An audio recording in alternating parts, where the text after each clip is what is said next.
64 વર્ષ પછી ગુજરાતમાં કોંગ્રેસનું અધિવેશન યોજાયું. 562 રજવાડાઓને એક કરીને આખું ભારત બનાવનાર સરદાર પટેલનું નામ શું હવે કોંગ્રેસને એક અખંડ અને અડીખમ રાખવામાં મદદ કરશે? ગાંધીજીની વિચારધારા અત્યારની પેઢી સુધી લઈ જવામાં કોંગ્રેસ સફળ થશે? કોંગ્રેસના ભવિષ્યનો રોડમેપ અને એનો પિરામિડ સંગઠનનો કેવી રીતે બનશે એને આપણે એક પછી એક 5 મુદ્દામાં સમજી લઈએ. પહેલો મુદ્દો, 5 એવી વ્યક્તિ, એવી વિભૂતિ, એવા નેતાઓ, એવા કોંગ્રેસી જેને કોંગ્રેસ હવે આગળ લઈ જવા માંગે છે.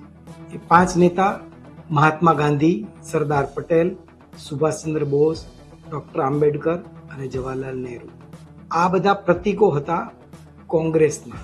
કોંગ્રેસને હવે સમજાઈ રહ્યું છે કે આ પ્રતીકો આપણી પાસેથી ચોરાઈ ગયા છે અને એ પ્રતીકો, એ નામ હવે ફરીથી એમના મૂળ સ્થાને એટલે કે કોંગ્રેસના કેન્દ્રમાં ફરી લાવવાની કોશિશ કરશે. બીજો મહત્વનો મુદ્દો, ગુજરાતનું મોડેલ એ ભાજપનું મોડેલ એવું કહેવાય, પણ ગુજરાતમાં હવે કોંગ્રેસ પોતાનું એક મોડેલ ઊભું કરશે. કેવી રીતે એ સમજો. જિલ્લા પ્રમુખોને બધો જ પાવર અપાશે, જિલ્લા કમિટીને પાયાનો પથ્થર બનાવાશે, ગામે ગામ સંગઠન મજબૂત બનાવવા સંકલ્પ કરશે, યુવા કાર્યકરોની નવેસરથી ફોજ તૈયાર કરાશે અને સક્રિય ન હોય એવા નેતાઓને ઘર ભેગા કરાશે. કોંગ્રેસ હજુ ટેસ્ટ મેચના ટેમ્પરામેન્ટમાં છે, જમાનો T20નો છે અને ભાજપ એમાં બહુ જ સક્રિય અને એગ્રેસિવ છે. ત્રીજો મહત્વનો મુદ્દો, વિચારધારા વર્સિસ વિચારધારા, એની ઉપર પ્રહાર હવે કેવી રીતે કરશે.